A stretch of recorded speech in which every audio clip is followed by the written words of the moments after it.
Hello, everyone. Hey, I'm Megan O'Leary. I will be your host today. Thank you so much for coming to Level Up here at the MGM Grand. We have a great athlete panel for you. All 6 fighters who will be competing in the 3 title fights on Saturday night will be here. So all week long, we've been asking you guys on social media to send in your questions for the different athletes. We had Ask the Challengers and Ask the Champions. So our fantastic social media team gathered some of the best ones. Hopefully you enjoy the content today. And media members, for the last 5 or 10 minutes, we will give you guys the opportunity to ask questions. There will be a couple of microphones down here, sort of like we do for press conferences.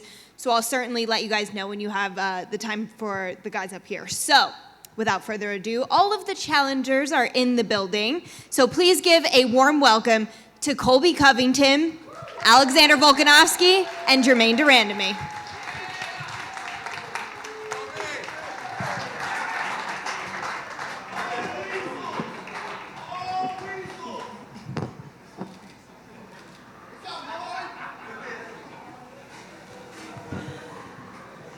Colby with the accessories.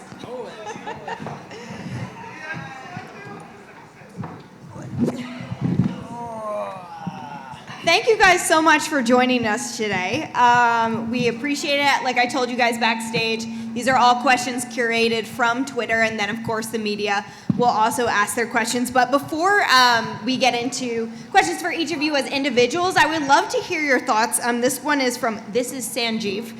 He actually brought up a great point. The last time we had 3 title fights on a card was UFC 217, and all 3 belts changed hands. Do you guys feel like that could be some good luck for you as you head into another card with 3 titles on the line?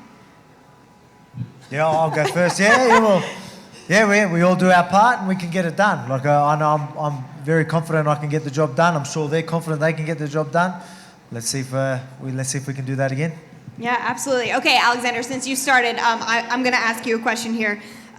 Justin, with all the numbers, 727-52542, said, what do you have that none of Max's other opponents had when they faced him?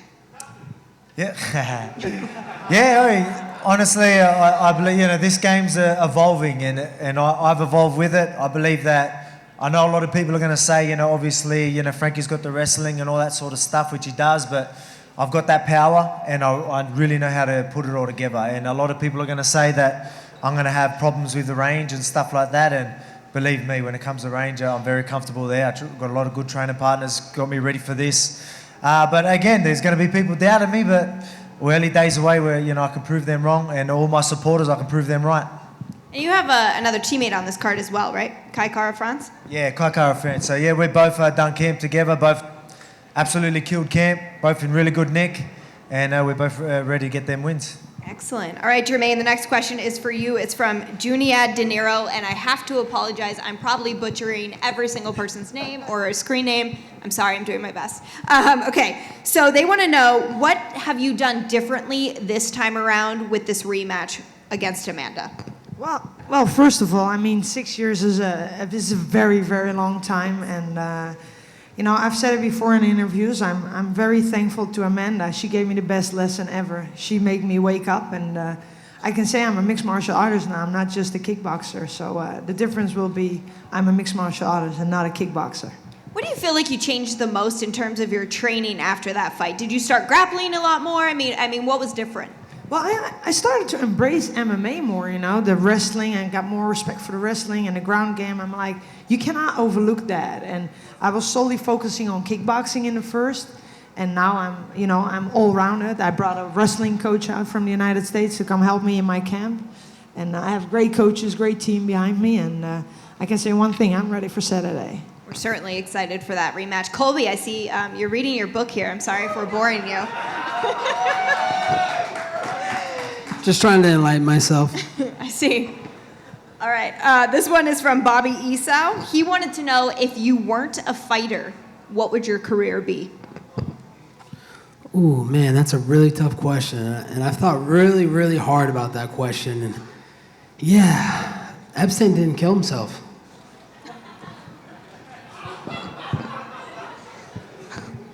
Oh my God. All right. And what about your answer for that one? You know, the only thing worse than being on the Clintons' hit list is being on my hit list, and Marty Fake Newsman is going to experience that on Saturday night. Oh, Colby, you're making my job really fun tonight. Do you not have an answer for our fan question? I was expecting you to say something provocative about what your career would be, but... Yeah, Epstein didn't kill himself. I know the fans out here, my haters are dumb, but they're not deaf. Oh, God bless you. All right. This one is for all of you guys. This is from 5th Round Lawler 2. Great username. Who do you guys believe is the MMA GOAT? Who do you think is the greatest MMA fighter of all time, excluding yourselves, obviously? I don't believe there's a GOAT. I honestly don't believe that. Everybody's beatable, and it's been proven over and over again. There's been a time that a champion has a long reign, but everybody is beatable. Everybody has 2 hands, 2 feet. Everybody can be defeated. Are there fighters out there, Germaine, that you enjoy watching, or fighters you feel like you've been able to pick things up from as they've made their journey in MMA and the UFC? I think every fighter, is amazing. It takes a lot of balls to walk out of that tunnel and, step in that octagon. It's pretty scary at times, I have to tell you. Alexander, what about you? Yeah, look, I understand what she's saying, but I still think that there's guys that, fighters that have done a lot. GSP, as one of you said, obviously great legend of the sport. I'm a big fan of Demetrius Johnson. I think seeing what he done. So, it's just there's probably obviously Anderson Silva. I know these fighters probably end up losing later in their careers and stuff like that, but when they were gone, even Aldo and things like that, in their prime while they were, absolutely killing it, I've got to give them so much credit. So I'll probably throw them 3 names out there. You mentioned Jose Aldo, who you have faced and beaten. What do you think about his fight this weekend? Man, going down in weight, I thought he cuts a fair bit going to featherweight. So this is I seen a photo, 5-6 weeks ago, and it didn't look good. So I hope he's healthy going in there. I really do. Humble bloke, good, legend of the sport. I hope he's all right. But if he's healthy, I think he wins. But let's just see if he's healthy. I saw him this morning. He was in great spirits. He was over at the host hotel. He seemed like happy Jose. So we'll see what the next 48 hours obviously hold for him. Those are the most difficult. Colby, do you have an MMA go? Are you just too busy reading? I know that you're very close with Matt Hughes. Maybe he's your guy. Everybody knows I'm the greatest of all time. GSP's a bum. He's in Canada eating poutine. I'm in America eating poutine. And here we are. I'm glad he answered the question that time, so that's good. Yeah, I appreciate it. Okay, let's see some more questions from fans. Oh, I like this one, actually. This is from Infame Slayer. Have you guys ever fanboyed or fangirled over meeting another fighter or another athlete? Hell yeah. Justin Gaethje, seriously, I'm a huge fan of Justin Gaethje. So when I saw him, I'm like, dude, can I please take a picture with you? Yeah, absolutely. And there are so many other fighters. I respect all the fighters. So if I see a great legend, Anderson Silva, I saw him. I was on the same car with him, and I'm like, well, I was starstruck. Wow, Anderson Silva. There's so many, but yeah, Anderson Silva and Justin Gaethje. Germaine, you are the nicest. Alex, what about you? Yeah, I'm a fan of the sport. I really am. So even guys like Chad Mendes and Aldo, even when I fought him, I was honestly like fanboying him pretty much. I'm like, oh, far out. Look who it is, you know what I mean? The same with Max Holloway. I remember after the fight, after Chad Mendes' fight, I end up, because we're into the same sort of thing, so on his Instagram, I end up writing something to him, and then he wrote back, and I'm like, oh, Chad Mendes wrote back to me. You know what I mean? So I was like, I'm still a fan of the sport, you know what I mean? So I fanboyed Chad Mendes after our fight, so. I love that. You guys going to go on a hunt together or something? Oh, yeah, maybe. I just didn't want to say that out loud, hunting. Oh, sorry, I ruined it for you. Colby, I can't imagine that you fanboyed over meeting anyone, but what about when you met, I know you want to talk about it, the first family? Megan, I love you, but do I look like a mark? I'm not a mark, but I do love the greatest president of all time, Donald Trump. What he's doing for America, he puts America first. Can't thank the first family enough for what they do for America. They don't have to put themselves in the spotlight and do what they do for America, but, you know, they're saving America, and everybody here should be thankful. Did he call you? I know that sometimes you get to talk to the prez on the phone. Did he call you in the lead up to this fight? He didn't call me in the lead up to this fight, but, you know, I'm sure I'll be getting a call after I beat up Marty Fake Newsman on Saturday night. Just like when I beat up Robbie Lawler last fight, he called me, and, you know, the Trumps got me staying at their hotel. First-class treatment, just like they treat America. Excellent. All right. Alexander, next question's for you from Oregon MMA commentator. What did you take from Max's fight against Dustin Poirier? Yeah, well, you know, that's a thing a lot of people know. Max's game is that pressure, come forward, punch in volume. But Poirier was able to, you know, obviously stand his ground, and it was hard to really get Poirier on the back foot. Poirier was sometimes able to get Max on the back foot and, you know, capitalize on that. His fitness actually held up. He did slow down, but he was able to still bring some of them last rounds. It was a close fight, but again, like I seen that, you know, if you don't gas, which I know I won't, you're going to do well. But, you know, I believe I've got a lot of the tools. There's going to be people that don't believe it, but again, I'm days away from proving it, you know what I mean? And no disrespect to Max, great champion, but, you know, I think it's my time. When you actually saw the lead up to the fight with Max versus Dustin, did you believe Max was going to come out on top of that one? Yeah, I actually thought Max was going to win that one. I did. I thought that, you know, them later rounds he would come. So there was, I think it was the middle rounds he started coming, and then Poirier was able to like even get that latest round. So that surprised me. But I mean, it was a close fight. But again, yeah, we did see a bit in that. Won't give too much away, but I mean, there was things that he done that we obviously took note and you know, we're going to use. Yeah, absolutely. You got to study everything you can. Germaine, next question is for you from Angelique Social. She wants to know, what will winning the belt mean for Dutch MMA? Well, first of all, I'm going to be the first Dutch to ever held 2 UFC titles. I don't know. I think I think they will be proud. You know, like I said every time, I'm carrying the pride of a whole country, not just me. And you know, I'm very proud and honored that I could carry my flag to the octagon, and then I will carry it with pride. And I hope I can bring the belt back to the Netherlands, and not just the Netherlands, just for Europe. Because if you think about it, if I beat Amanda, every continent in the world, if he beats Max, every continent in the world holds a UFC world champion then. Interesting. Antarctica's never going to have a champion, so they're not allowed to be involved in this. I love that. Okay, Colby, next question's for you. I feel like maybe you'll answer this one.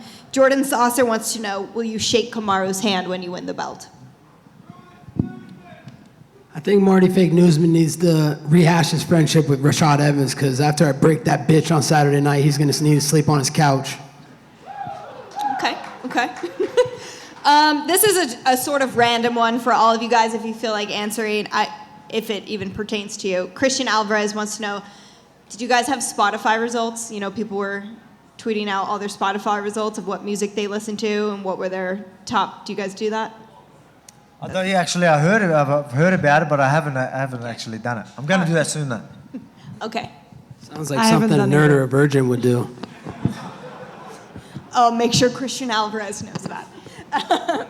All right. Did you guys ever consider leaving the sport of mixed martial arts? I don't have a username for this one, sorry. Did you guys ever consider leaving the sport? You know, obviously everyone has ups and downs in their careers, and when things are slow in the beginning, they can be really slow and really challenging monetarily. Did you guys ever have a time where you thought, maybe I'm going to go down a different path? No, not really. No, not really. I mean, I have a full-time job. I'm a police officer besides fighting, so I'm very fulfilled. You know, I'm blessed. Amazing. Thank you. You know, I'm very blessed. I love what I do, and I love helping people. I think it's very important people feel safe, and at the same time, I get to share my love with all these people. You know, so no, I'm happy where I am. How do you balance that, Germaine? I ask myself that all the time. No, seriously.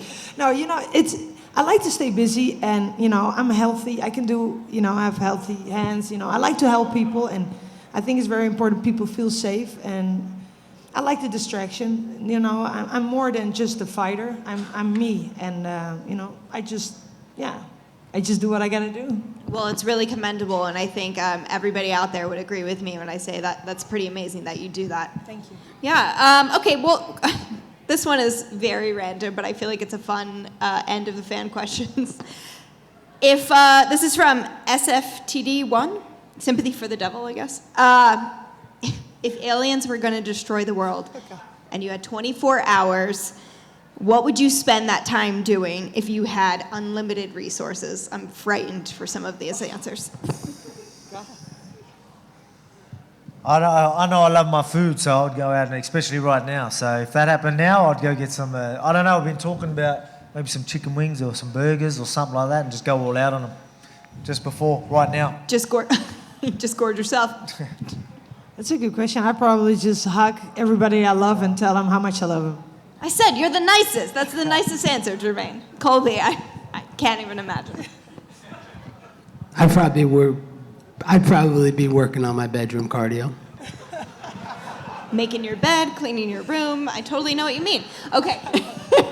I think we could do some media questions now. I see John Morgan with the mic. Go ahead. We'll start with Germaine. Germaine, I know 6 years ago, a long time ago, you said, but can you tell us one thing you learned about her that night? I know you said she taught you a lot of lessons, but maybe one thing that surprised you or impressed you about Amanda the first time you met. I think the most thing I learned about it, and the thing that will happen Saturday, is she's not going to stand with me. She's going to shoot on me. Nice. I know you just said you don't believe in GOAT status, but people call her the female GOAT. Where would that make you if you beat her? I mean, it'd be your second belt, and you would have dethroned the GOAT. I mean, would you be in that discussion? Oh, hell no. No. I'm just Germaine, man. I'm just nothing more than Germaine. And that's it. I mean, I have the utmost respect for Amanda, and without any doubt, I would be the last person to say no. She is the very best MMA female fighter on the planet at this moment. And if I beat her, I still beat Germaine. That's it. Very cool. Alex, I want to ask you, I mean, you've kind of called your shot along the way, right? You've never hesitated to say, I belong with the best. I'm going to be there. Now you're here. Give me an idea what the emotion is like, how this experience is playing out versus the way you had envisioned it for all these years. Man, we've had a few chats before, and it's the same. As I've always said, I always just play what's in front of me. I don't really get too hyped over like these things. I don't let it get to my head. It's just another job. Even Max again. It's a big challenge, but he's just another job in front of me. Once I get in that cage, you know what I mean. So I'm just playing every minute by every minute, man. Honestly, obviously, it's things that more media, more things that you got to do, but at the same time, I'm me. As she would say, I'm just Alex every day of the week, every minute of the day. But, once I get in that octagon, there's a job that needs to be done. I'll go and do that. Then after that, that's when I can really soak it up and let it go. I like to keep myself on a level, and that's what I think. I don't know if most people can do that, but I'm really good at keeping myself composed and level. And I'll wait till after the fight and then let it all go. You've always had respect for your opponents, and Max included. I mean, going and breaking him down and getting a game plan ready. I know you don't want to tip your hand, but I mean, when you started seeing him, is there a glaring weakness anywhere that others have missed? Is there a spot that you think, gosh, I can't believe nobody's capitalized on this before?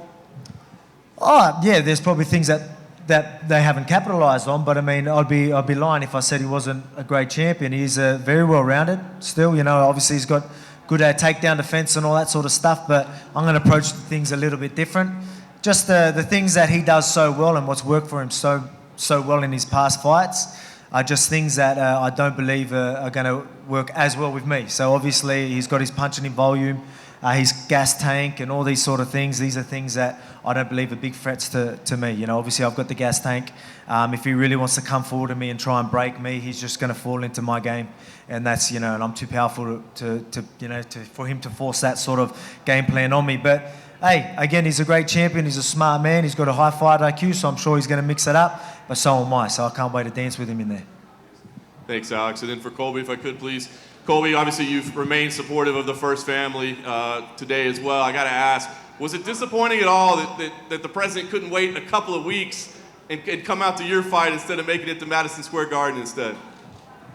Well, the only reason he went out to Madison Square Garden is because me and Marty Fake Newsman were supposed to be headlining that. But Marty Fake Newsman had to let the EPO get out of his system. So, that's why we couldn't do it. And, he put it in his schedule. And, he's too busy right now with the impeachment bullshit. So, it's too bad. But, I know they'll be watching, at home, and, I'll get to go back to White House and bring them a new shiny belt.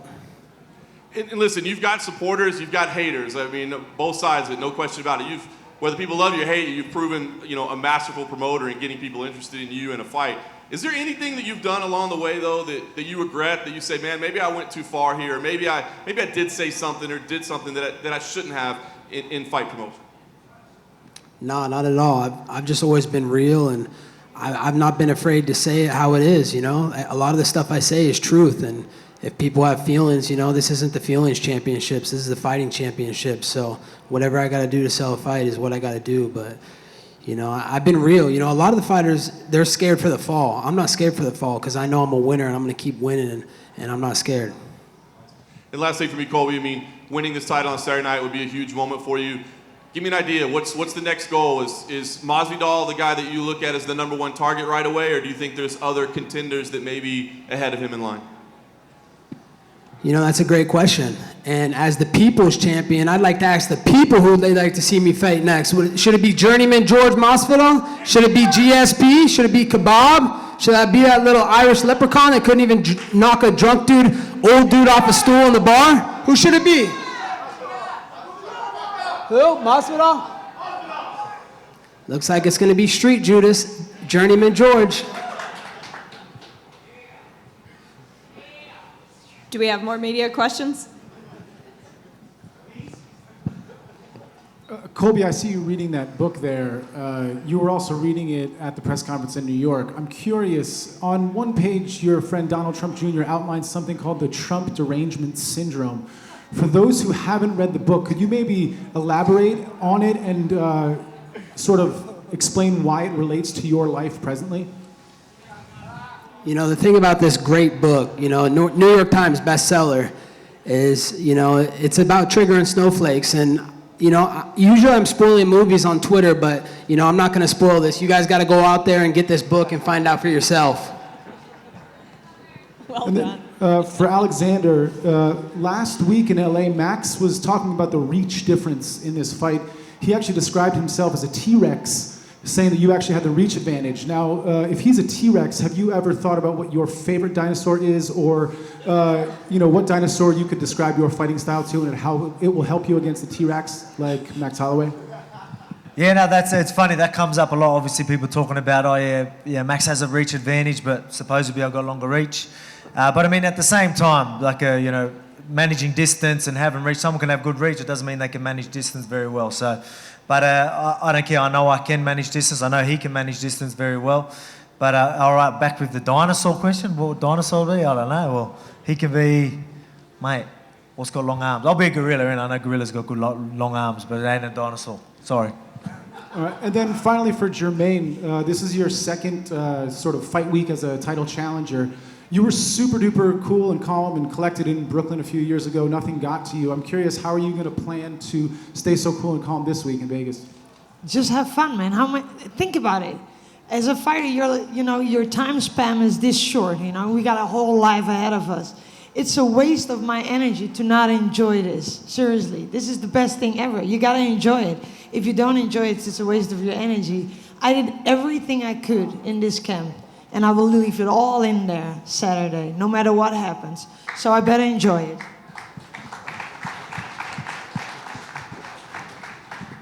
Mark, did you have a question? Oh, go for it. Just for first for Germaine, you were the first UFC Women's Featherweight champion. This fight is obviously for the bantamweight title, but is there any scenario where after this, win or lose, you may go back up to 145? I'm a very, very light 145er. When I fought Holly, I stepped on the scale at 143. I walk around maybe 148, 150, and I believe there's so much challenge in the 135, and in 145, there's just no challenge. There are two girls. I focus on 135. Let me defend that belt and be successful at that if I win. And then, we'll see after that. Maybe if you beat Amanda, you can go up and challenge Amanda for her 145 title. What do you think about that? Let's fight Saturday first, all right? Okay, sure. For Alex, Max Holloway was talking last week about how he feels like he'll need to leave the division eventually to become his goal of being the best fighter in the world, maybe the best fighter ever. Is he talking too much about other divisions? Do you think he should focus more on this fight coming up on Saturday? No, man, there's nothing wrong with looking ahead. It doesn't mean he's looking for him. It doesn't mean he doesn't think I'm a challenge. We always looking ahead. I do the same. But I mean, obviously he's cutting a lot of weight. It's, obviously he's talking about that. But like I said, I'll make that decision easier for him. Again, I don't mean that in any cockiness, but I'm confident I'm going to get the win. I think he was a great champion at featherweight, but now it's my time. He can move up and maybe try and take out that lightweight title. But yeah, again, Saturday night, it's going to be my night. And again, that belt's changing hands. And again, he cuts a lot of weight. Maybe don't stress your body that much anymore, and I'll stay champ from here. So you said you look ahead too. So what do you see in the future?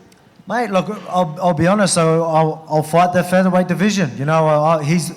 Both champions in the featherweight division. Aldo and Max Holloway. I've got nothing but respect for them. They were great champions. They fought the number one contenders. Whoever's next in line, they fought, and I'm planning on doing the same. You know what I mean? So, They've done a great job, but now it's my turn to do a great job after Saturday night. So whoever's next in line, bring them on. Thanks, Alex. And then just for Colby, I don't want to interrupt your texting over there, but No, actually, I think your girlfriend was swiping right on Tinder. what color would you say is that suit? I would say that's orange. Orange. And is there any significance? I mean, what would you think? I saw some people saying it was salmon color. I don't know. Salmon? I don't know about that. Maybe on video it looks like. This is a tribute to Nick Bockwinkel, if you know who that is. Of course I know who that is. And why? Remember when he rocked it? It was a promo that he had? Yeah. So why did you wear it today? In memory of him, in honor of him. I gotta show these people what WWE is all about. And then I was wondering, you've been here for a couple days now in Vegas. Have you seen Dana White? Have you talked to him at all? I know that you guys are kind of on the outs. Any reconciliation there? Everybody knows I ain't got nothing to say to Uncle Fester. And he's not gonna wrap that belt around my waist on Saturday night, I can promise you that. So what's the plan? I mean, that's tradition, right? Dana White wraps the belt around the winner. I know you believe that you're gonna win on Saturday, so what happens?